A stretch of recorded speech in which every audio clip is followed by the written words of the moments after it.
Okay, hello everyone. Thanks for joining at 6 p.m. I completely appreciate that it's late in the evening and you're here to revise for Lab Med.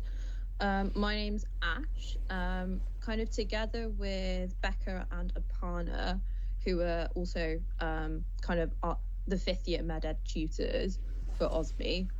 So for context, OSME is kind of our med ed society, and we try and kind of put up some revision stuff across your fourth year to help kind of hopefully make clinical school seem less overwhelming. So for context, Becca and Hakan are your presidents, and myself and Aparna are the fifth year med ed tutors, so we'll be doing a lot of the lab med teaching now, and then the sixth years, once they've done their finals, will be doing a bit more teaching for you kind of later on across the year. So I'm just going to share my screen to get the slides up. Does someone mind just reacting to say that they can kind of see my screen? Cheers. Great. Okay, so like I said, myself, Becca, and Aparna will be doing kind of the lab med revision series over the next kind of 2 weeks to kind of help prepare you for the formative, but also hopefully give you a little bit of high yield information to take forward for your June exams. So here's kind of a little timeline of what I think we wished we knew kind of in fourth year, and it was really helpful to kind of think about it this way. So lab med is a lot of information over kind of 8 weeks. You're doing Tinjvik as well. Like, we completely get that it's a lot of information within kind of 8 weeks, and there's not much time to consolidate. If it helps, this is the most content that you're going to kind of receive in one go during fourth year. You'll have this formative, and it doesn't count for anything, and it's basically designed so that you know just kind of what the paper looks like. And then in January you'll go off to clinical placements and kind of hopefully revise some of the stuff you did in med ed with the sixth years. So that's all the content for the OSCE kind of covered, and then lab med's now covered, and the final thing that you'll be sitting is the AKT. The AKT for the most part is also another multiple choice question paper, but it's slightly different in that the content is more so management related, and in theory what they teach you on the wards should cover that, but the sixth years and ourselves at OSME will also be doing some revision stuff, so you'll be more than prepared. So kind of to reiterate, it's a lot of information, but the main takeaway that I wanted to give for kind of multiple choice questions that's a little bit different to kind of preclinical is that common things are common. So common conditions like pneumonias or heart attacks or MIs will come up more frequently and be assessed more in papers than the kind of nitty-gritty genetic inherited stuff, which in preclinical was actually credited more when you kind of remembered it. The other thing is that these MCQ questions, there's only so much they can write in a question, so they have to be a particular length. So anything that they put in the question will always be relevant to your answer. So they'll probably come up with kind of this presenting complaint of, for example, chest pain. So we're doing cardiology today, so chest pain will be one of the ones that comes up quite frequently. But anything that they tell you, whether the patient is elderly or young, whether they've had kind of diabetes or Marfan syndrome, should hopefully point you more towards one answer compared to another. So make sure that you're kind of picking these little bits and bobs out of the questions, because that's what will probably point you down one alley, because the presentations of kind of chest pain or breathlessness is very generic, but it's more so the other bits of the questions that should hopefully lead you down to a particular answer. This lecture is going to be a whistle-stop tour of cardio and endo. We've advertised it as 2 hours. I'm going to try and make it a little bit shorter and get through it a bit quicker, so bear with me. And it's for us to prepare you for the formative and give you the high yield information, or at least what we see as high yield. And then kind of going on forward, hopefully OSME will be doing kind of weekly lab med and AKT teaching, so don't worry about the June exams. Right now is probably the most information overload you're going to get, and then the rest of the year is to consolidate. So for cardio, we've kind of split it up into 3 sections. So I'll first be covering kind of endocarditis and endovascular infections. Then we'll move on to kind of valve diseases, and then move on to kind of pericardial disease and ischemic disease. And we've kind of clustered this together because a lot of it links together in this order at least. And then biochem will be covered kind of next week. So endocarditis is inflammation of the endocardium. I think with a lot of the cardio stuff, if you think of it as the layers of the heart within itself compared to trying to remember the specific definitions of stuff, it will be a bit easier. So anything ending in itis in clinical school will just mean that there's inflammation and maybe infection involved. For endocarditis, for the most part, there's infection involved. So the risk factors, the easiest way to probably remember them is to remember that if you're damaging the most inner layer of the heart, so the endocardium, that is what's going to cause this inflammation. So whether it's a foreign body, such as a prosthetic valve put in, is going to increase this risk. Or if you kind of had congenital or kind of rheumatic heart disease that's damaged your inner layers of the heart, it's going to increase the risk. And then kind of introducing infections is where you're going to either consider things like IBD, so if it's an intravenous drug user, or kind of having hemolysis, or having these long lines, or kind of dental surgery. So a classic question will have something along the lines of, in the last week, someone's kind of had their teeth cleaned or had a tooth removed. And then you can think about a bit more of, okay, it's probably going to be these infections. For the most part, the main organisms you need to think about are staph and strep. So in lab med, particularly in the microbiology lectures, they would have rattled on about this whole thing of biofilm. Essentially, staph and strep are these gram-positive bacteria that are very sticky when they get into the bloodstream. So they will kind of stick to surfaces that they can find and then grow and then cause all sorts of things, one of them being endocarditis. So for the most part, if they ask you a question where what is the most likely organism in this endocarditis, so they'll describe a kind of case of someone with chest pain and kind of a fever, and then the final line of the question will be, what is the most likely organism? And they'll probably list something from this big old list here, so there'll be four or five options. The answer is almost always Staph aureus, unless the question says the patient had surgery less than 2 months ago. In that case, you might need to think about strep viridans. So the signs and symptoms of endocarditis are a new murmur. So it tends to be that it occurs more on the left-hand side of the heart than the right-hand side. So a nice mnemonic to remember that is MAPP, if that helps. And then the extra cardiac signs of endocarditis will be things like Osler nodes, Janeway lesions, and splinter hemorrhages. Splinter hemorrhages is probably the thing that you'll see most commonly on the wards. And then in terms of diagnosing it, you need multiple blood cultures. So you need at least 2 blood cultures kind of taken 12 hours apart. And then an echocardiogram can be taken, and the question may reference something along the lines of there were vegetations, and that should hopefully ring bells for this is endocarditis. And this is more of a side note, probably more AKT, but transesophageal echo is the most sensitive, but essentially involves you putting an endoscope down to do the echo itself. So realistically on the ward, they'll probably do the one that's lying across your chest. Something to be aware of for lab med, and they love asking this, is that the Duke criteria is a set of kind of points that they'll tally up to see whether or not it's likely endocarditis. So it will have a whole question stem, and then it'll be like, which of the following criteria is used? And the answer is always Duke's. You don't need to actually remember the components of the Duke's criteria for the exam, just being kind of aware of them.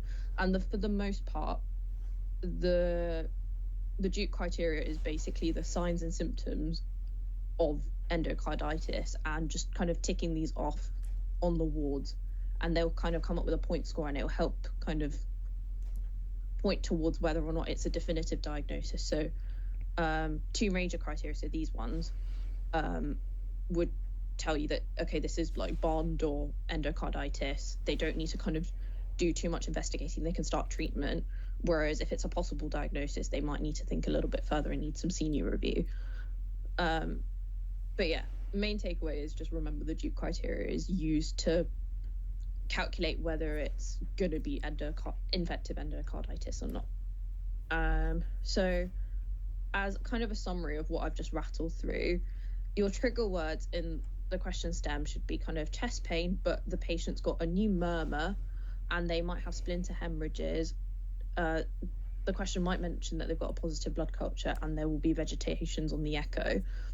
The risks that you need to think about are intravenous drug use, whether they have a prosthetic valve, if they've got a congenital valve, if there's a history of rheumatic heart disease, and if they've had dental procedures. Although I said before, the left-hand side tends to be more affected than the right-hand side by infective endocarditis, the only exception is in intravenous drug use, and that's where it tends to be the tricuspid valve.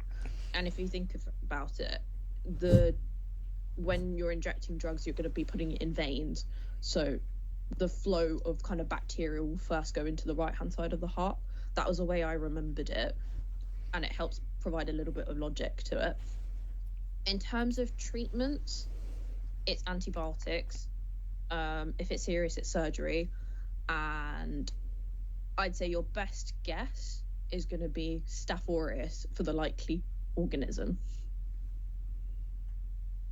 In terms of other valvular heart diseases, so there's two kind of key terms to think about valve disease, and that's stenosis and regurgitation. So stenosis is when the valves have become stiff and there's a lack of blood flow essentially going through the valve as normal. It's because they're tight, they're constricted, in the same way a blocked pipe occurs and water wouldn't flow through in a house. And then regurgitation is when the valves have lost their kind of ability to flex, so they're all floppy and there's backflow. And again, left-hand side of the heart is affected. And then again, these are the definitions of stenosis or regurgitation. So in terms of the aortic valve, you can get aortic stenosis. So aortic stenosis is constriction of the valve. So although infective endocarditis is a cause of aortic stenosis, it shouldn't be kind of your top differential per se in the exam. The most common cause will be what's known as senile calcific aortic stenosis. This is the most common cause, and it's essentially age-related calcium deposition on the aortic valve, and it just becomes stiffer with time in the same way that your arteries stiffen as you get older. So in the question stem, it will probably say something along the lines of 65-year-old man has a new murmur in the aortic region, and it will be an ejection systolic murmur. And the other things that they will probably mention in the question is that there's a slow rising pulse. And if you think of it as that it's a narrow pipe where there is less blood getting through, eventually it has to kind of push through. So that's why the pulse kind of slowly gets stronger and stronger. And because of this poor blood flow, the systolic pressure is going to be lower, which is why this pulse pressure, which is effectively systolic pressure minus diastolic pressure, is smaller than what would be normal. And then in really severe cases, you'll see heaves and thrills. This is really small print. There might be reverse splitting of the second heart sound. This is because there's kind of this delay of the valve closing because it's kind of just stiff and not working as well. The other cause of aortic stenosis, and this would be if a patient is younger, so in their 40s, is if they've got a congenital bicuspid aortic valve. So remember, the aortic valve has 3 leaflets. Essentially, if they've got 2 leaflets, there's essentially more stiffness that can occur quicker compared to normal. So they essentially get the same pathology as the older patients of the calcific aortic stenosis, but it just happens in a younger patient cohort. And you can remember the symptoms as ASD, so angina, so chest pain, syncope, as in fainting, and dyspnea, so shortness in breath. And I remember in this order because the severity is in that order. So generally, they'll first have really bad chest pain. The other kind of aortic valve lesion that can occur is aortic regurgitation. So this is when, on the other hand, it's a floppy heart. It's a floppy aortic valve, and basically the rest of the valve conditions are caused by rheumatic heart disease, but the cause of aortic regurgitation, because it's become floppy and incompetent, is that if it's either that it's become incompetent with time, so they've got high blood pressure, so you've been subjecting this valve to such high pressures that the fibers break down and they just don't work, and then the valve has kind of just flopped over like this. Or you've got things like Marfan syndrome, where the proteins themselves don't develop correctly, so the patient is kind of bendy in general, but this also kind of extends to the heart itself. And clinically, they're going to present with shortness of breath and palpitations. So this is known as extrasystoles. So they'll be kind of contracting the heart a bit more than normal. And the signs are sort of the opposite of aortic stenosis. So they're going to have a wide pulse pressure and a collapsing pulse. And that's because when there's backflow of blood into the ventricles, there will be a larger amount of blood kind of pumped out during systole, so there's a higher pressure. So essentially the pulse pressure is bigger because systolic pressure kind of gets higher to compensate for aortic regurgitation. And this is what causes this waterfall or collapsing pulse, because there's essentially a big variation from systolic to diastolic pressure. The other thing that it will probably mention in the question stem and should make you think of aortic regurgitation is that it's known as an early diastolic murmur. This is really small print, but it's called an Austin Flint murmur. And then there might be a displaced apex beat. Okay, mitral valve. So there's mitral stenosis. Most common cause is rheumatic heart disease. We're going to cover this later in the lecture, so don't worry. Symptoms-wise, it's still quite similar. So it's dyspnea, so shortness of breath, palpitations, tiredness, but there might be kind of this recurrent bronchitis or like lots of emboli everywhere at the same time. And the key giveaway for this will be that they'll have malar flush, so this kind of this rash, almost redness across the face that spares the nasolabial folds, so the area around here of your nose. The patients will also present, besides the new murmur, which is a mid-diastolic murmur with this opening snap, they'll have a low pulse volume and atrial fibrillation. And they, in really severe cases, they'll have kind of this right heart failure syndrome where they'll have like peripheral cyanosis as well. In mitral regurgitation, the main cause is, again, rheumatic heart disease. Symptoms-wise, it's shortness of breath and fatigue. It's quite general, so this is kind of your differential, but the difference is it's a pansystolic murmur, and there may be some atrial fibrillation.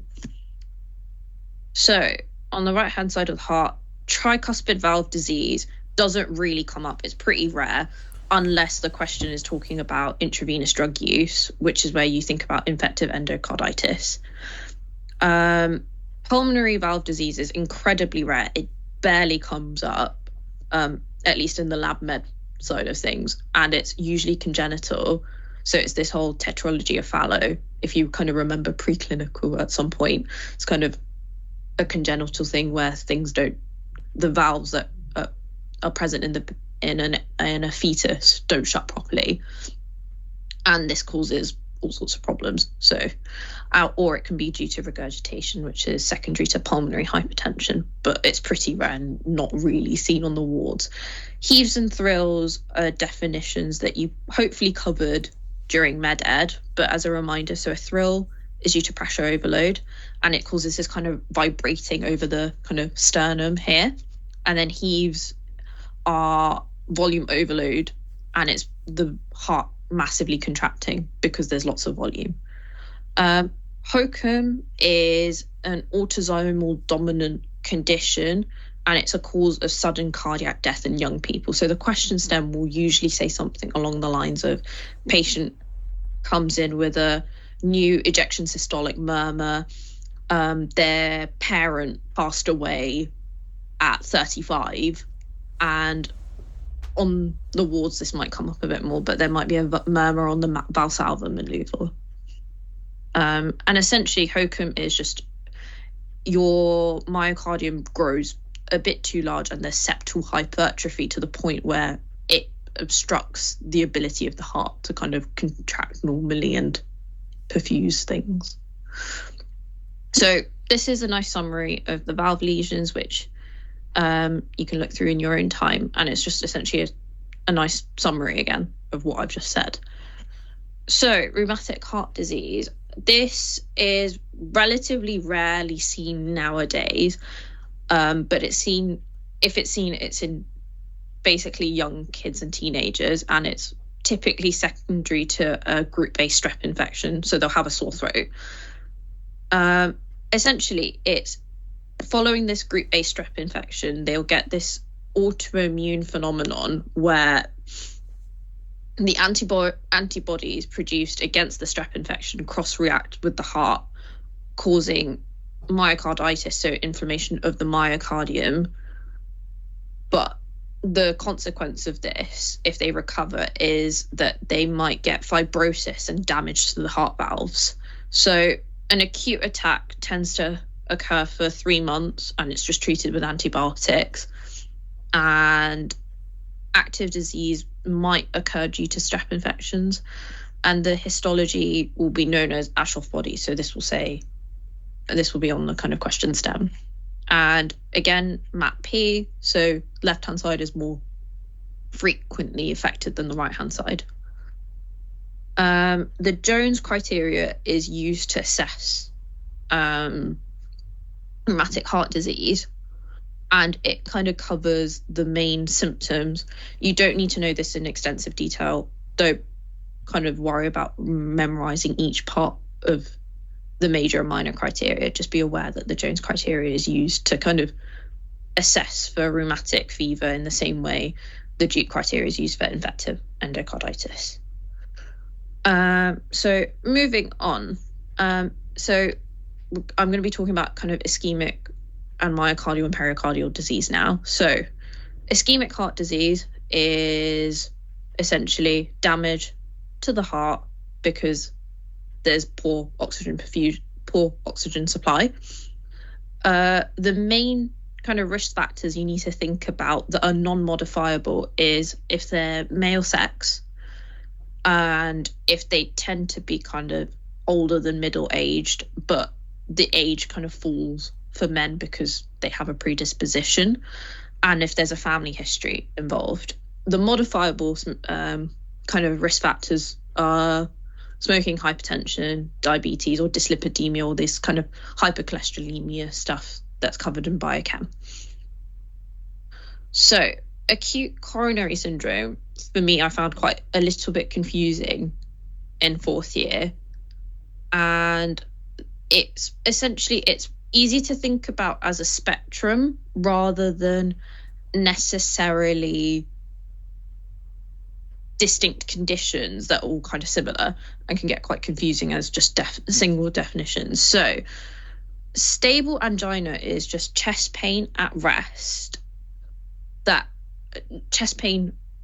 occurs with exertion but will go away with rest, and that's because you've got some kind of atherosclerotic plaques, but that means that there's perfusion to the heart, but when you kind of exert yourself, so either you're walking or something, there's this increase in oxygen demand can't be kind of met because there's a plaque in place. But as soon as you kind of rest or have GTN spray, it goes away.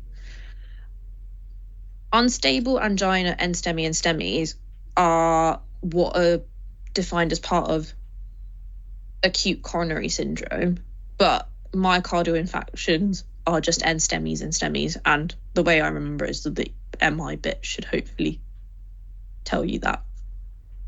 So I've kind of already kind of described stable angina, so I'm not going to repeat it again, but the only thing that's a bit small print is that it might be a bit weird and might be due to kind of, well, it might look a little bit like indigestion or toothache, and it may radiate to the jaw or arm. So it looks a little bit like the symptoms of a heart attack, but not necessarily, or it will kind of go away. That's the main thing why it's called stable, is that it just goes away.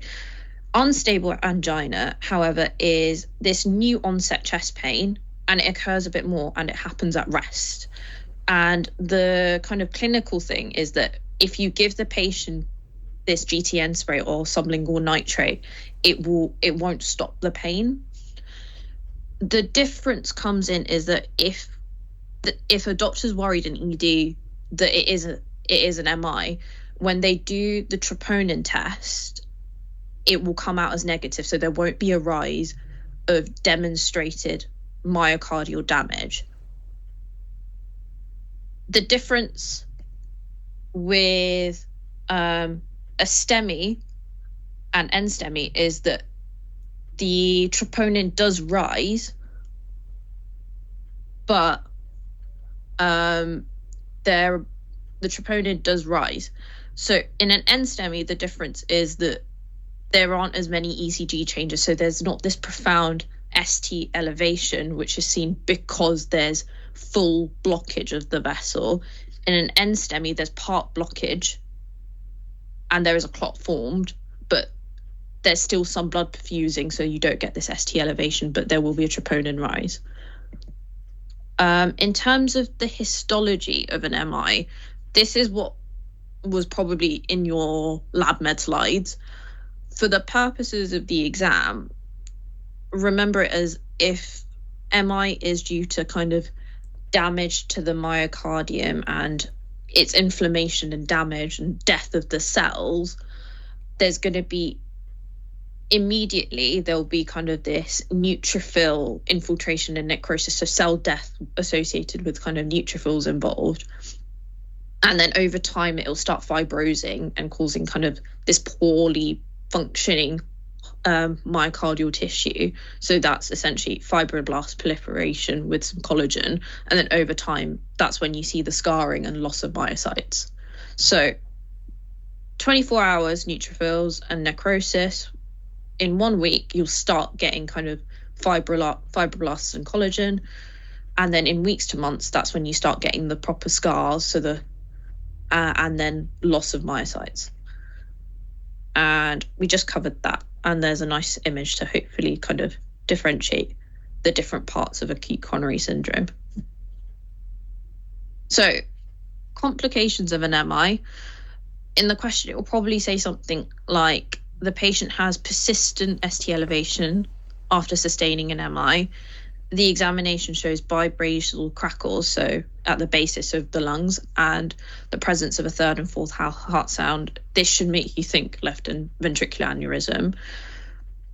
A nice way to think about it, and what they'll probably test in lab med, is the complications of an MI over different time points. So in the first couple days of an MI, it will be an acute pericarditis.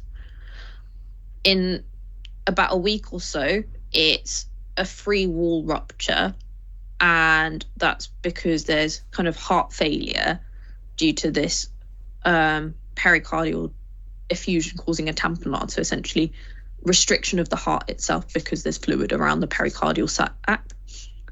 In 2 to 6 weeks, it's this autoimmune pericarditis, which is also known as Dressler syndrome. And at 4 weeks, that's when you think about left ventricular aneurysms. And Dressler syndrome is slightly different. It's a type of pericarditis, and we'll cover that shortly. Myocarditis is pretty rare. It's inflammation of the myocardium, and it's typically due to a viral infection, the most common one being Coxsackie virus, but can sometimes be due to influenza or adenoviruses.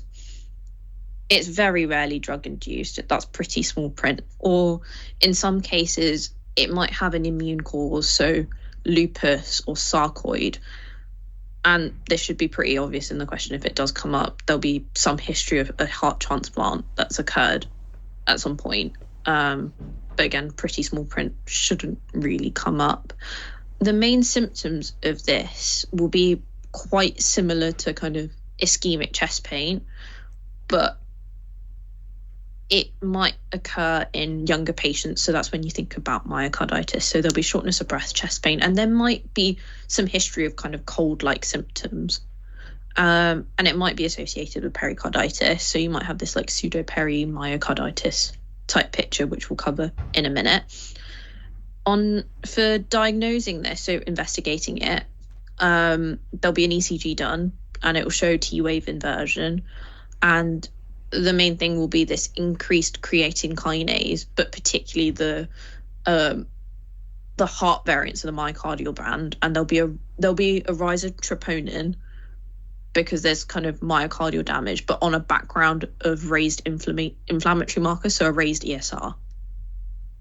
Pericarditis, inflammation of the pericardium. A classic stem of the question will always say there's this sharp phleuritic chest pain, worst when the patient is lying down, and it will mention that when the ECG was done, there's this saddle-shaped ST elevation across all leads. There may be some mention of PR depression that sometimes comes up, sometimes doesn't. They may mention something along the lines of there's this friction rub, which is essentially when they kind of listen to the chest, there's this squeaky, scratchy sound that's in time with the lub-dub, but not outside of it. So that's how it's a bit different to a murmur. And there's this sharp chest pain, and there may be some shortness of breath and a non-productive cough. Causes of this are kind of renal failure. If it's days after MI, it's just kind of acute pericarditis. If it occurs over a couple weeks, because there's this kind of immune response secondary to the heart attack, it's known as Dressler syndrome. And then there's constrictive pericarditis, which happens kind of in late TB, and you'll see a raised JVP or Casamole's sign. So when you look at the patient's neck and they kind of turn, there'll be this kind of rising and falling in the kind of jugular vein, and there might be some ascites, and you might see some spider veins on the abdomen. In terms of diagnosing it, like I said earlier, they'll probably mention the ECG. Saddle-shaped ST elevation equals pericarditis. And a troponin might be raised, but it's not to the same point that you'd think of a heart attack. It'll be a small increase. It won't be a crazy rise. If they choose to do an echo, it will just be bright, and other things that you can do are kind of full blood counts, an ANA for the immune stuff, a blood culture, and you can do viral serology to kind of see what the cause might be. So constrictive pericarditis is the scarring and loss of elasticity. So you've had this inflammation of the pericardium, and now it's scarred, and essentially it prevents the heart from contracting normally. So the patients will present with kind of fluid overload, so there'll be edematous. So if they're sat down, they'll have kind of sacral edema, so it will be all in their back, or they'll have kind of puffy legs, which is kind of the cardinal sign of edema, or they might have some heart failure type symptoms, so shortness of breath, fatigued. The signs are listed here, but the raised JVP, and there'll be that Casamole's sign, and there'll be this pericardial knock that they might mention. The way this is treated is essentially surgery, where they take away the pericardium, and that's called a pericardectomy. Ectomy, nice little suffix for you. It just means take away, and it's a surgical procedure. Cardiomyopathies. So you can have restrictive cardiomyopathy, where the key words will kind of mention things like heart failure. There'll be this biatrial dilatation, and you'll get a heart failure because there's a back of the blood because the heart can't fill properly, and if it's right-sided, you'll see ascites, so liver veins on the abdomen, pitting edema, and a raised AVB. And if it's left-sided, you'll get pulmonary edema, so kind of crackles on the chest, difficulty breathing. If it's dilated cardiomyopathy, the left ventricle has become bigger than what it should be. Again, it will cause kind of heart failure. And when you look at the heart on an echo, it will look bigger than normal.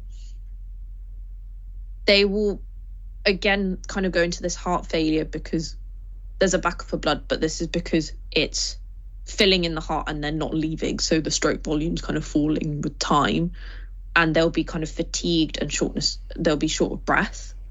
The causes vary, but it's kind of alcohol abuse, cocaine. Rarely can happen in pregnancy. Coxsackie virus can cause it. Chemotherapy can cause it. Hypertension can cause it. The main common one that you should think about is hypertension, because it's a common condition. Hypertrophic cardiomyopathy is what we described earlier. That's HOCM. It causes sudden death in young people, and this is the one that will probably come up the most, and that's just because it's an emergency. And on kind of histology, it will say something along the lines of myocyte disarray. Cardiac tamponade is essentially an emergency because there's been a pericardial effusion, essentially leakage of kind of inflammatory fluid around the heart due to the pericardium, and it's the cardinal symptoms are hypotension, a raised JVP, and you get muffled heart sounds because there's fluid around the heart. So you can't, there's literally stuff in the way from you hearing the heart sounds. So they'll have this kind of pulsus paradoxus. It's a clinical diagnosis, and the way to treat it is to literally drain the fluid off the heart, and that's called pericardiocentesis. In terms of the symptoms, the main thing will be kind of this shock and drop in blood pressure, and chronically it will be heart failure. Aortic dissection is essentially kind of literally a cut within the tunica intima, so the innermost layer of the heart, and it causes this false lumen, so this kind of tear where blood can then flow into the other layers. They're classified as type A and B. If it's in the ascending aorta, it's type A and you need surgery. If it's type B, it's less severe, so it's medically managed, and that's essentially just trying to make sure the blood pressure doesn't rise too high to get this big tear. And the description of this will be central tearing chest pain that radiates into the back and shoulder. That's the main kind of trigger phrase that should make you think dissection. And the main risk factor is hypertension. A triple A is an abdominal aortic aneurysm. Nothing really happens until it ruptures. And when they're greater than 3 centimeters, that's when they're kind of a clinical thing. So if they're picked up on, when it's not ruptured, they might have like very generic symptoms of back pain.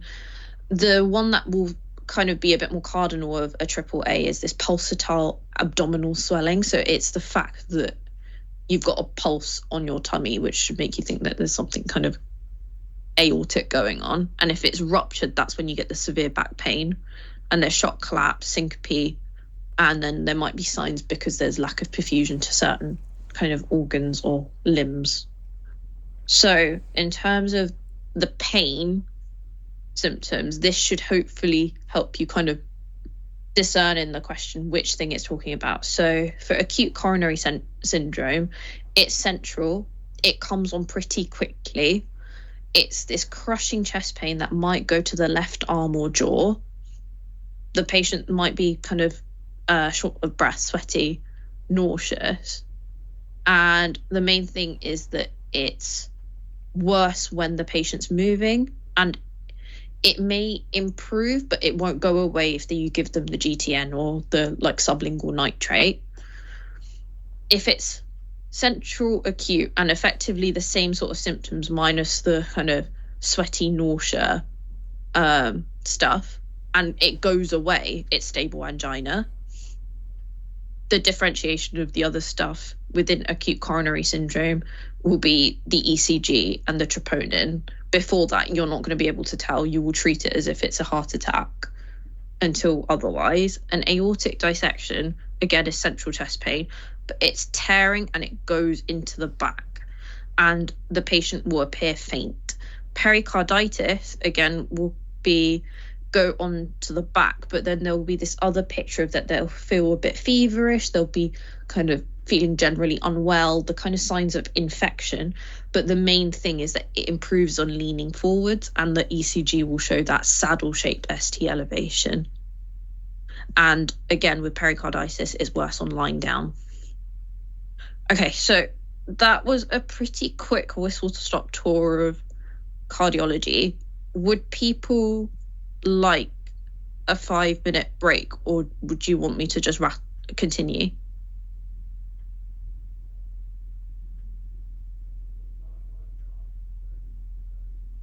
Feel free to respond in the chat.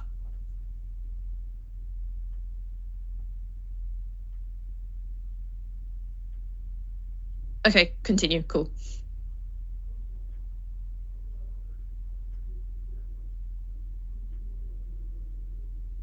Cool. So in terms of endocrinology, we're going to go through the endocrine biochemistry, kind of adrenal tumors, thyroid disease and thyroid neoplasia, and then kind of glucose homeostasis. Hopefully endocrinology is a little bit easier and feels a bit more familiar and a little bit closer to kind of the preclinical stuff you've done. So as a reminder, there's the HPA axis. So there's two halves to the pituitary gland. There's the anterior pituitary gland, which produces kind of growth hormone, the thyroid stimulating hormone, follicular stimulating hormone, luteinizing hormone, so the kind of sex hormones, ACTH, which is all to do with kind of steroid production, and then prolactin. And then the posterior pituitary gland produces ADH for kind of osmotic control, and oxytocin, which is kind of more relevant to pregnancy and stuff. So here are the HPA axes. So it's quite nice in that you could think of it as hypothalamus produces something, it triggers the pituitary to produce the next set of hormones. It then goes on the target hormone, which then produces the final end product hormone. And all of this is negatively fed back. So to try and kind of control production, the only exception being dopamine actually reduces, kind of has a negative feedback on prolactin production. So Cushing's syndrome.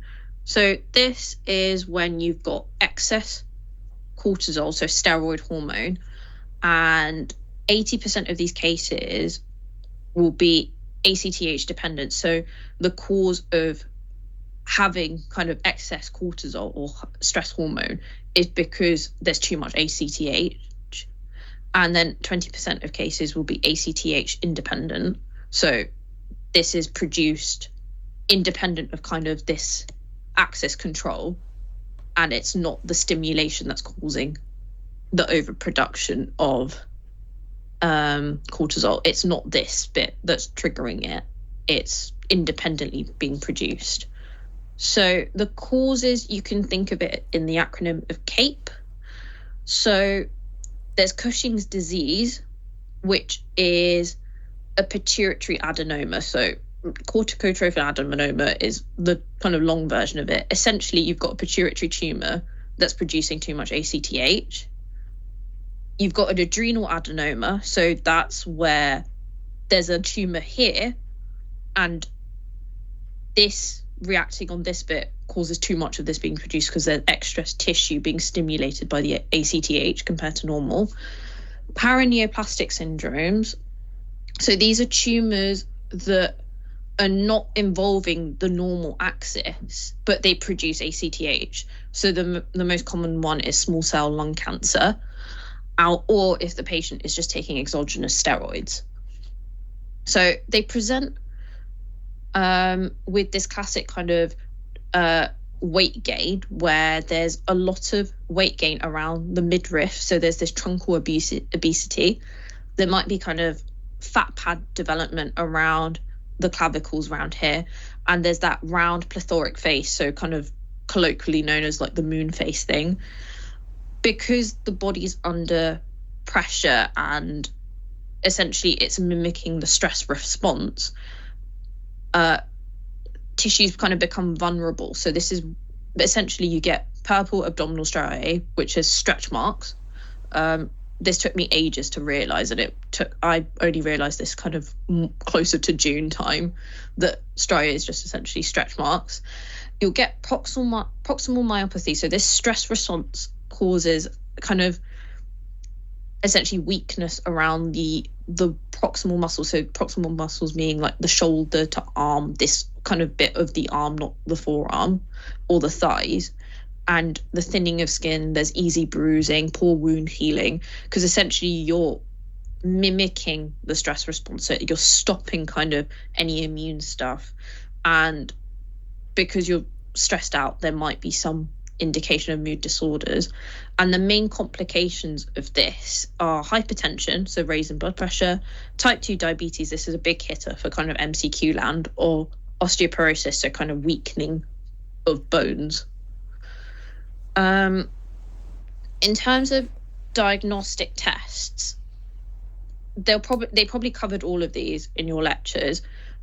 The 24-hour urinary cortisol is used kind of more as an exclusion test. So if there's a rise, it might indicate Cushing's syndrome. In reality, it's not frequently used, and in clinical settings, they just kind of skip to these dexamethasone suppression tests.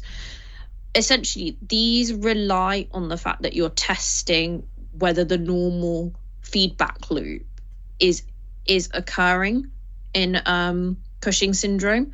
So the low dose dexamethasone suppression test is essentially you're giving the patient a small amount of exogenous steroid, and normally this would normally cause cortisol to drop, because you're essentially overstimulating the axis, and then there'll be negative feedback. In Cushing syndrome, this isn't occurring because of the variety of causes listed here. So if you give the patient low dose steroid and then measure their steroids kind of 24 hours later, their cortisol won't be suppressed below kind of 50 nanomoles per liter, and this is what tells you it's Cushing syndrome. The high dose dexamethasone suppression test is used to kind of tell which one of the different causes it is. So as you can tell, the low dose won't actually tell you which one of them it is. In an adrenal adenoma, because there's not normal negative feedback, the high dose will not suppress the cortisol, but it will suppress the ACTH. And that's what tells you that it's the adrenal gland producing too much steroid, but it's not the actual it's not a pituitary cause. Whereas in a pituitary adenoma, the excess cortisol will cause the excess steroid will cause cortisol to eventually drop because of negative feedback, but the ACTH will just remain high. And then if there's ectopic ACTH, there'll just be high there'll be a massively high cortisol and a massively high ACTH. And you can tell that that's out of the ordinary because it's just a random thing causing ACTH to be produced. The extra things that can be done, which is pretty small print and very specialist, is like an MRI of the brain to see if there's a pituitary adenoma. Inferior petrosal sampling is barely tested, and then a CT chest and abdomen is to see whether these kind of paraneoplastic tumors are present. Addison's disease is effectively the opposite of Cushing's, but it's adrenal insufficiency in general. So it stops the production of cortisol, but also aldosterone, which regulates your kind of salt water absorption. And there'll be a lack of adrenal androgens also produced. So most commonly, this is due to autoimmune destruction. So if you see someone in the UK, that will most likely be an autoimmune cause. If it's worldwide, it's TB that causes it. So it's kind of the disseminated late TB that will be causing Addison's disease. Addison's syndrome is kind of more small print, and it's when you get Addison's disease symptoms, so the adrenal insufficiency, but it's either because there's kind of a pituitary cause or a hypothalamic cause. So you can get an insufficiency of cortisol if there's a pituitary adenoma that's kind of compressing the tissues kind of back here that produce your ACTH. And then essentially there's a lack of stimulation of the adrenal cortex. There's pituitary surgery, Sheehan syndrome, which is very small print, or literal just trauma to the pituitary gland. And then tertiary causes of this is when patients have been on kind of long-term steroids for autoimmune disorders and now they're withdrawing. Clinically, it's an insidious onset. It's kind of acute. It's very rapid. It's known as kind of an Addisonian crisis. So patients will be fatigued. They'll feel really sick. They'll feel dizzy. There might be a loss of kind of hair in women. There's noted kind of loss of libido in women, kind of a depression picture. This is kind of a big one, a big hitter in MCQs, is that there's pigmentation in palmar creases, because there'll be ACTH production that instead of stimulating your adrenal cortex to produce cortisol, it essentially stimulates your melanocytes. So you see this palmar pigmentation. There'll be kind of a thirst and salt craving because your salt water balance is off, weight loss and muscle cramps and weakness. And an Addisonian crisis is the emergency presentation of this. So you get reduced consciousness, hypotension, hypoglycemia, hyponatremia and hyperkalemia, and that's all to do with your aldosterone regulation. In terms of investigating this, you don't really do an isolated cortisol, but instead you do a short synaptin test. And this is when you kind of give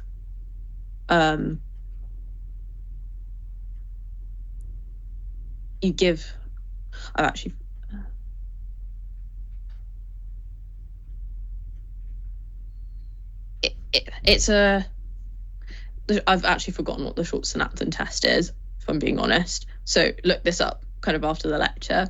In terms of further testing, you could kind of do immunology, serum ACTH, Usinase, and blood glucose to kind of see if it's Addison's disease. But the kind of diagnostic test for Addison's is the short synaptin test. And these are the biochemical changes which occur. Acromegaly is due to excess growth hormone. So the causes of this, again, it's pituitary adenoma. And like Cushing's, you can get it due to paraneoplastic syndromes. So you can either get kind of growth hormone related hormone or growth hormone produced from lung cancers, so small cell lung cancers. The patient will probably present with this kind of large hands and feet, protagonism, which is essentially known as like a very large protruding jaw.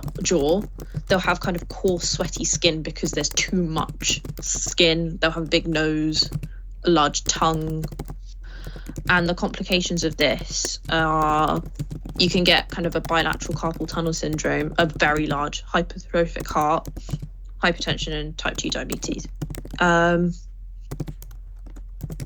And the diagnostic test is a serum IGF-1, which you can measure, but the main test is actually you do a glucose tolerance test. So you see whether the patient's growth hormone is suppressed with kind of a glucose bolus. And you can also do an MRI to kind of see if there's a pituitary adenoma. Hyperprolactinemia is secondary to high serum prolactin. And you can get this because you've got either a prolactinoma, so a tumor that's producing too much prolactin, medication, so these are antipsychotics that can kind of cause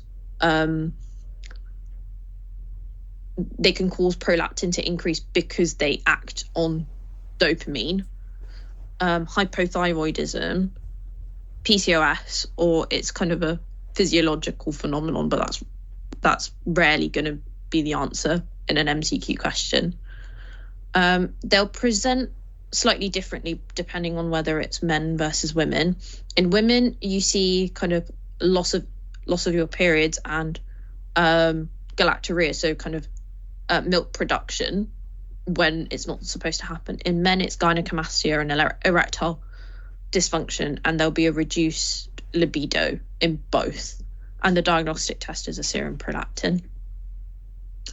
A pituitary adenoma is a benign tumor of the pituitary gland. They're either secretory or non-secretory, and the most common one is a prolactinoma. There's a slight size difference between the two. So a microadenoma is less than 10 millimeters, whereas a macroadenoma is more than 10 millimeters.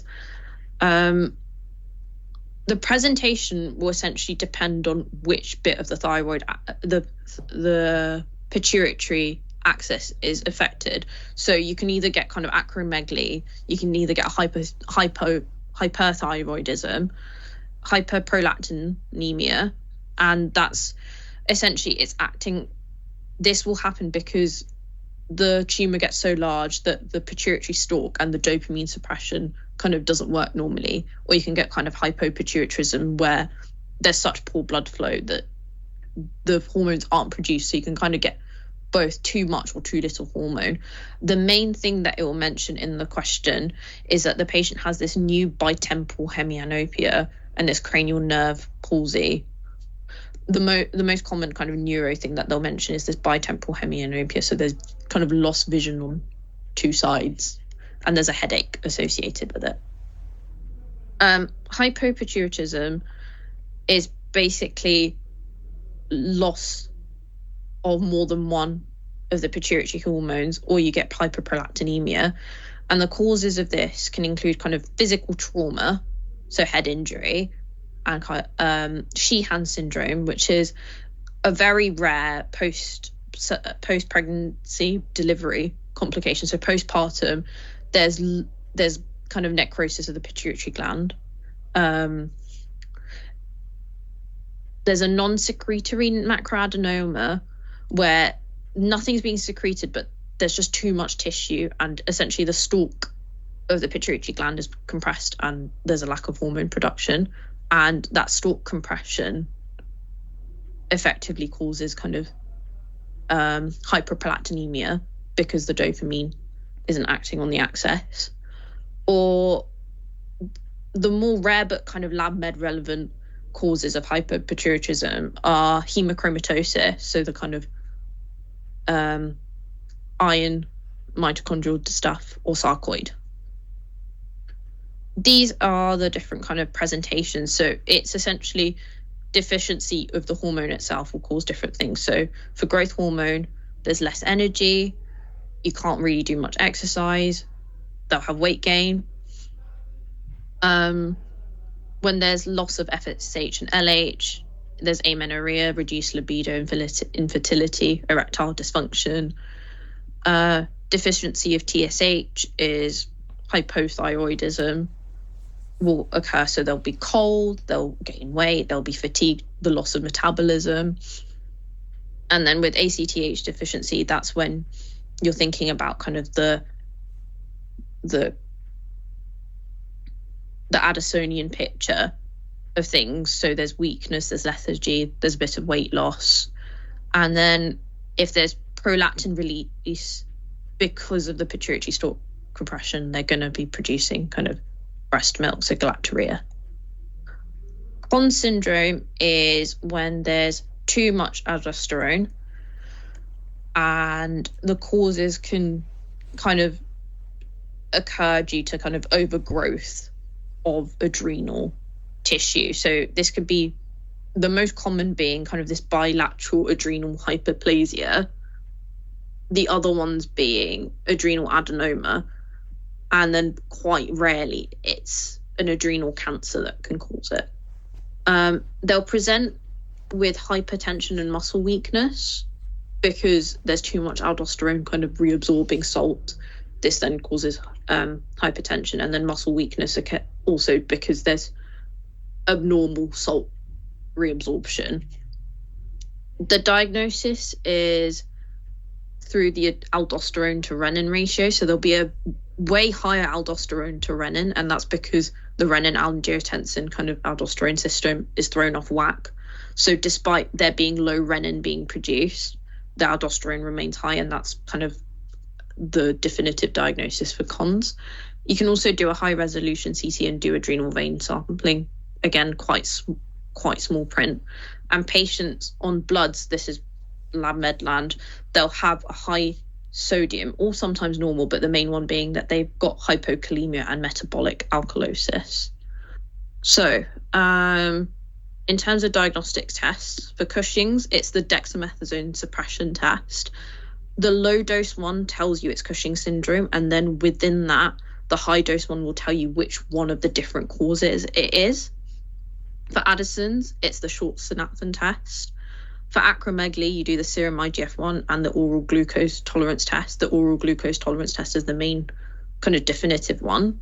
And then Conn syndrome is the aldosterone to renin ratio. I'm going to quickly try and rattle through the adrenal tumours. So there's pheochromocytoma. Essentially, it's a neoplasm, so kind of overgrowth of adrenal tissue, which cause excess release of catecholamines. 10% of the time it's malignant, 10% of the time it's just kind of this bilateral phenomenon, and the causes can be either sporadic or the inherited causes are MEN 2A or B, or rarely it's kind of von Lindau or RET or NF1, which are quite small print causes. In terms of how this presents, there's too much kind of catecholamine produced. So this is excess kind of, it's the sort of stress response sort of picture. So they'll have a rapid heart rate, there'll be palpitation, sweating, this feeling of impending doom, kind of anorexia, and there'll be a raised kind of blood pressure and a headache associated all with this. To diagnose this, you essentially measure the urinary metanephrines. So the metanephrines are essentially just breakdown products of catecholamines. So it's just a way to see if there's excess than what's normal over a 24-hour period. It will tell you that there's too much kind of adrenaline being produced. And then further testing can include kind of CT MRIs or the genetic screens for the different genes implicated here. Thyroid disease. So hypothyroidism is too much thyroid hormone. So hyper meaning too much, and then thyroidism to do with the thyroid hormone. In terms of causes, you can think about it as between the different types of hyperthyroidism. So primary being that the cause of too much thyroid hormone is due to some issue in the thyroid gland, and the most common cause is Graves' disease. The other ones can be thyroiditis, so inflammation of the thyroid gland, a solitary toxic nodule or a toxic multinodular nodule. So solitary being there's one kind of lump on the thyroid gland, and then multinodular there's multiple kind of excess growths of follicles. And then the secondary cause is a pituitary adenoma that's just producing too much TSH. So the way to tell whether it's primary or secondary hyperthyroidism is if it's the thyroid gland just independently causing way too much thyroid hormone produced, there would be negative feedback normally occurring. So the TSH will be suppressed, but there'll still just be a high T3 or T4 despite the low TSH. In secondary hyperthyroidism, because it's the pituitary gland that is the problem, there'll be a high TSH, which then causes the high T3 and 4. In terms of how they present, they're going to be anxious and irritable. They'll be sweating. There'll be some tachycardia, weight loss, insomnia, and kind of slightly longer term symptoms. There might be kind of sexual dysfunction or dysfunction of kind of the menstrual cycle, and diarrhea is kind of a pretty good sign that it's hyperthyroidism as well. Particularly if it's a question saying something along the lines of the patients in general practice, there'll be kind of tachycardia. There'll be at least a couple of these mentioned, and that should hopefully point you more towards hyperthyroidism. Hypothyroidism, too little thyroid hormone being produced. And again, the primary versus secondary is to do with the fact that the primary cause is that there's an issue in the thyroid gland causing the poor thyroid hormone production. So in this case, the feedback loop is still intact, and there'll be a high TSH trying to trigger thyroid production, but despite that, the thyroid gland is dysfunctional, so there's a low T3 and 4. So the most kind of common cause worldwide is iodine deficiency, but it can also occur in thyroiditis. It can be drug-induced, so iatrogenic, so the most common one being kind of long-term lithium use, or it can be congenital. And then secondary causes is, again, it's the pituitary gland is the problem and it's not producing enough TSH. So on bloods, it will be a low TSH with a low T3 and 4. In terms of how they present, you can use the acronym bradycardic to remember this long list. The main big hitters will be kind of the slower heart rate. There'll be weight gain. There'll be some fluid retention, so ascites, fatigue, dry skin and hair, and the kind of cold intolerance. Thyroiditis is essentially an umbrella term for different types of inflammatory causes. This is where you need to think this is more relevant to kind of lab med, and it won't really come up in the AKT too often. And they'll probably tell you something along the lines of what's the different kind of histological things. So for Hashimoto's thyroiditis, it's an immune response. So it's an autoimmune phenomenon where you'll first get kind of CD4 and CD8 cells, so the T cell response occurring. And the main way to diagnose is that there's autoantibodies to thyroid peroxidase, and this causes eventual destruction of the thyroid gland. And it's the most common cause of hypothyroidism. It's also associated with multiple lymphoma, which is relatively small print, but I guess relevant to know. Riddell's thyroiditis is related to IgG4, and it's a chronic inflammation and fibrosis of the thyroid gland.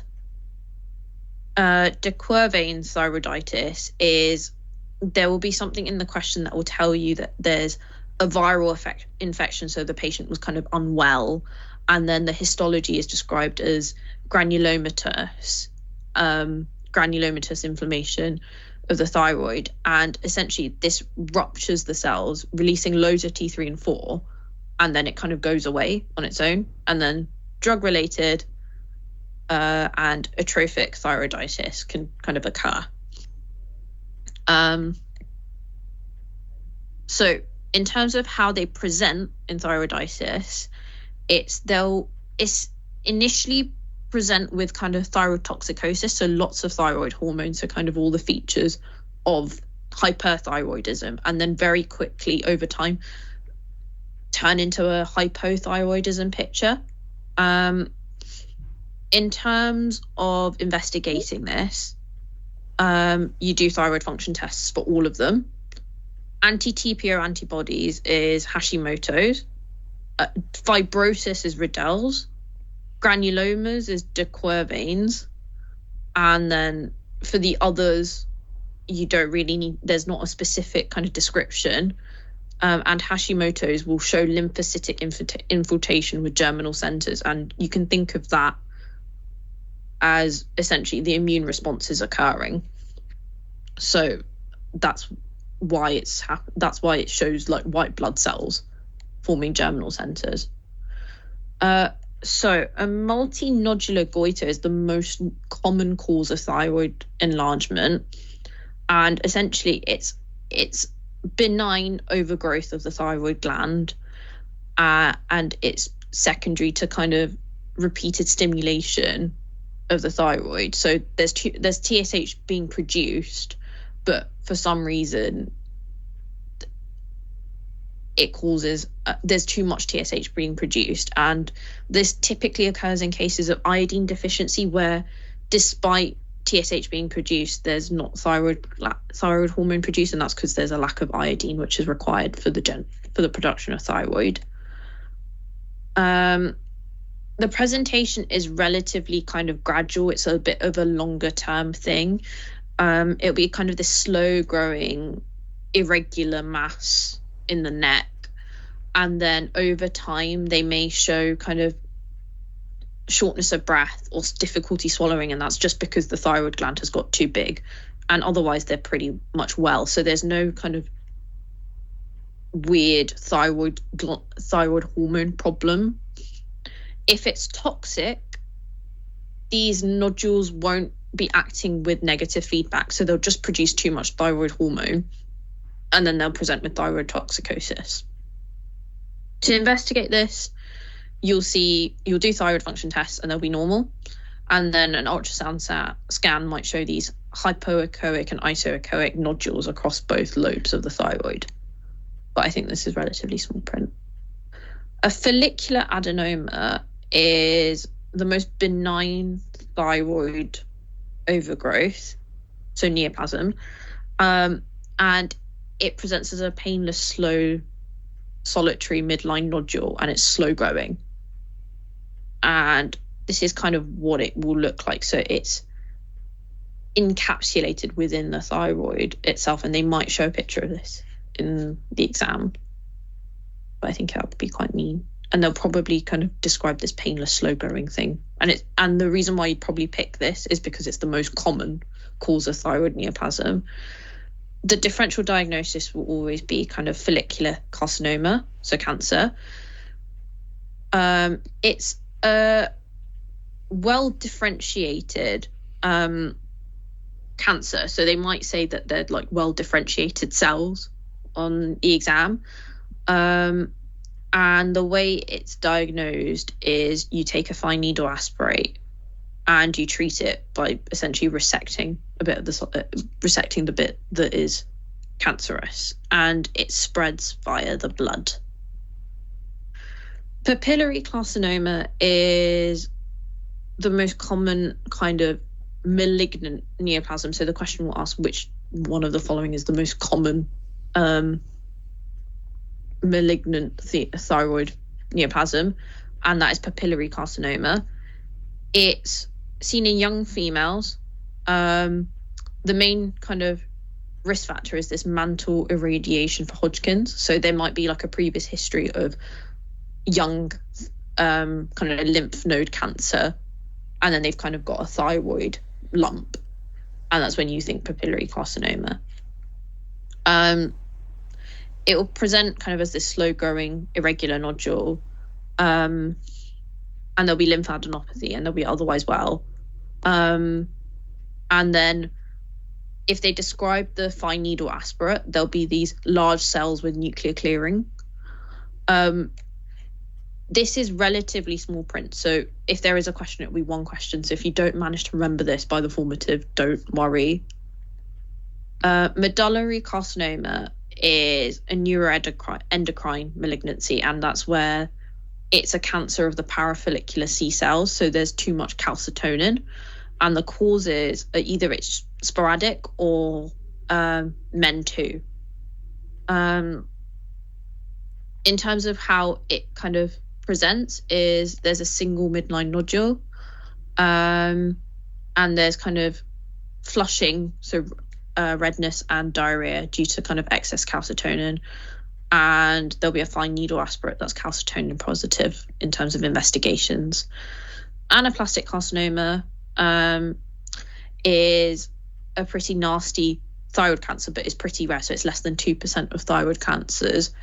It's got very undifferentiated cells that rapidly grow and invade surrounding structures, so they'll go into kind of the windpipe or esophagus, and it's a thyroid cancer of the elderly. So if it's describing this kind of rapidly growing midline mass in an old person, think anaplastic carcinoma compared to the other ones.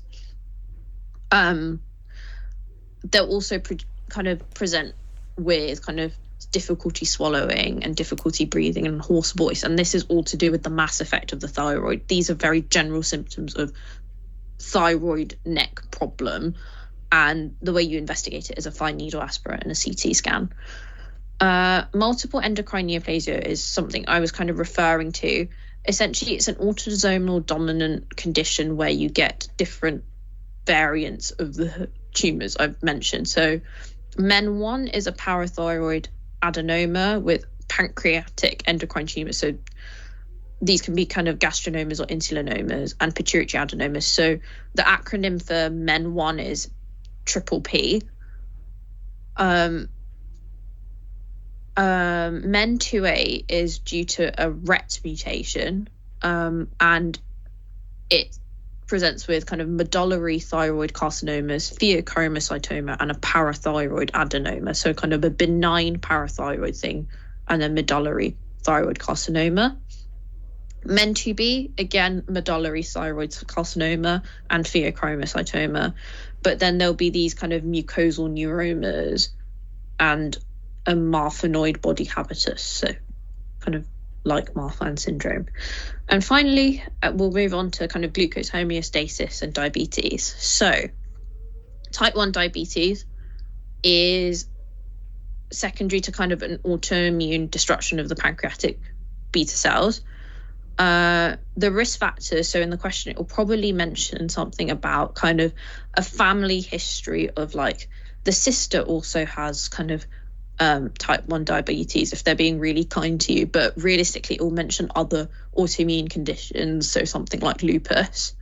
And in terms of how they present, they'll be thin, they'll be thirsty, they'll need the toilet, so they'll be wanting to wee a lot, and they'll be tired, so the 4 T's. But they'll probably use these terms, so polydipsia, polyuria, and nocturia. In terms of emergencies, there can be DKA, so diabetic ketoacidosis. So this is kind of a very acute onset condition where they're thirsty, they're needing to wee a lot, and they're incredibly dehydrated. There's a lot of nausea and abdominal pain. And the kind of cardinal sign is this Casimir breathing with an acetone or sweet smelling breath. And they'll kind of be fluctuating in this reduced consciousness where they're essentially in a crisis where they're not using the sugar they have properly. And it's now gone into ketogenesis. And then they've gone into a like acidosis picture because there's too many ketones. Type 2 diabetes is lack of kind of insulin. It's not a lack of insulin production, but it's rather insulin resistance. And this is over some time where the organs become less sensitive to insulin, but also over time the beta cells become less functional. Type 2 diabetes is a multifactorial disorder, so genetics can play into it, but the big kind of risk factors are obesity, physical inactivity, poor diet, age, and ethnicity. So they'll either kind of mention South Asian descent or Afro-Caribbean descent in the question. It's generally not that symptomatic, but if they do present, it's usually quite bad, and they'll present with kind of polydipsia, polyuria, blurred vision. So kind of this is late stage diabetes where the uncontrolled diabetes has resulted in kind of eye damage.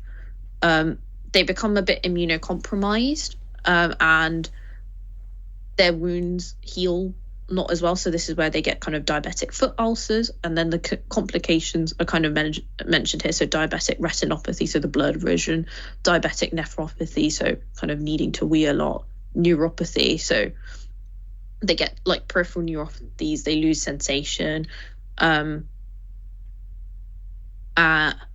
over time. And then there's kind of cardiovascular disease, so the MI, the stroke, the peripheral arteries disease.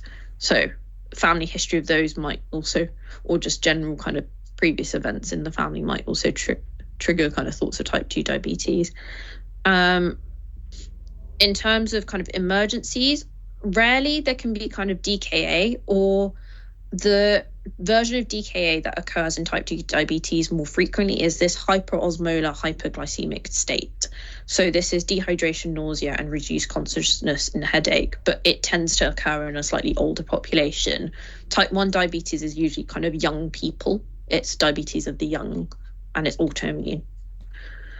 To investigate diabetes, you can do it either two ways. So if you do kind of a random blood glucose test and it's really high, so over 11.1, or the kind of standard test is a fasting plasma glucose, which is greater than 7. And then HbA1c is the other kind of common one, which is over 6.5% is the sign for diabetes. And in type 1 diabetes, C-peptide is usually very low because there's a lack of insulin production. So C-peptide is kind of a bit that's removed off the precursor of insulin. So that kind of tells you that there's a lack of insulin production, whereas this would be kind of a sign in type 2 diabetes where there is insulin produced. So C-peptide levels would be normal. So other things that can kind of affect HbA1c that might come up in the exam are these different variations of things that can affect HbA1c measurements. So a chronic iron deficiency, vitamin B12 deficiency, thalassemias, chronic blood loss, or gestational diabetes can falsely elevate your HbA1c. So you can almost think of it as all the hematology things can affect HbA1c, and that's because HbA1c is essentially measuring the glycosylation, so the glucose damage to hemoglobin over 120 days. So it's a kind of long-term marker of how high your sugar is. And then a falsely reduced HbA1c is if you're losing blood and the HbA1c is low because you've just lost a load of hemoglobin. A chronic alcohol excess, lots of fat because it might kind of affect the sugar kind of levels and binding, CKD, blood transfusions, and hemoglobinopathy, so kind of changes to HbS, HbF. Maturity onset diabetes of the young is essentially type 2 diabetes, but it tends to occur slightly later in stage, and it's due to an autosomal dominant B-cell defect where there's poor insulin secretion. There's loads of different genes that could kind of be the cause, so over 14. They'll have an asymptomatic hypoglycemia, and they're not overweight, and the main thing is kind of a genetic screen. So it's essentially a very similar picture to type 1 diabetes, but slightly later in life. Gestational diabetes is kind of, as it is name on the tin, it's diabetic symptoms, but during pregnancy. The main risk factors are if you're essentially overweight, so if your BMI is greater than 30, if you've had quite a large baby before that's weighed, so a macrosomic baby being greater than 4.5 kilos, if you've had previous gestational diabetes, it's usually a good predictor that when you're pregnant again, you'll have diabetes. A family history of diabetes is a risk factor, and then ethnicity, so being of South Asian, Black Caribbean, or Middle Eastern descent. Clinically, they'll tend to be asymptomatic. The main ones will be kind of the polyuria with kind of glycosuria. So when you do a urine dip, it will be like high in glucose, and then babies will be kind of large, so macrosomia, so kind of larger than normal blood babies.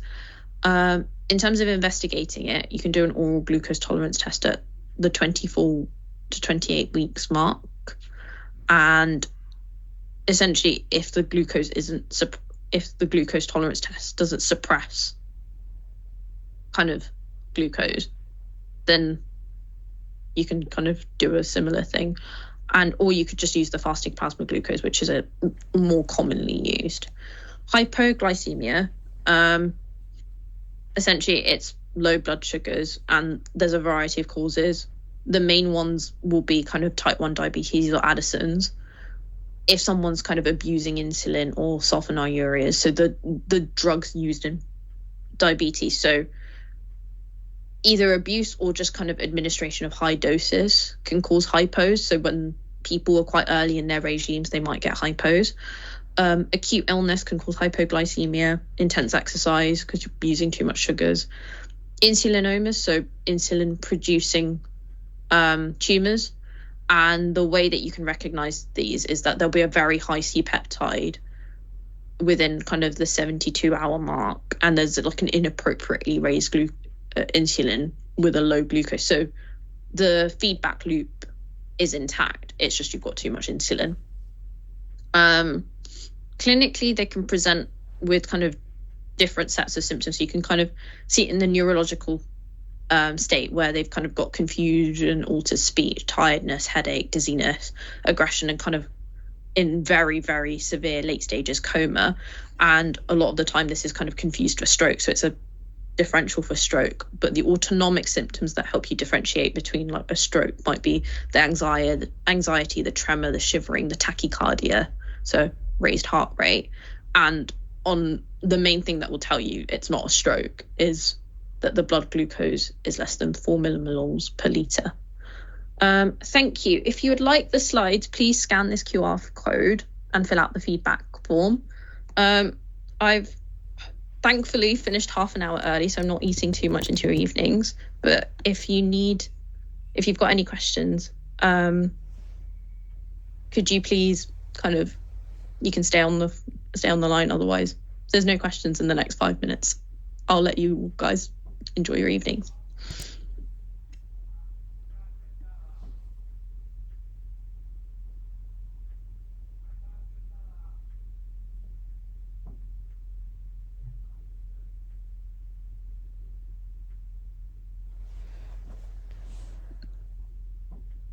Oh, yes, I'll put the QR code up. Sorry.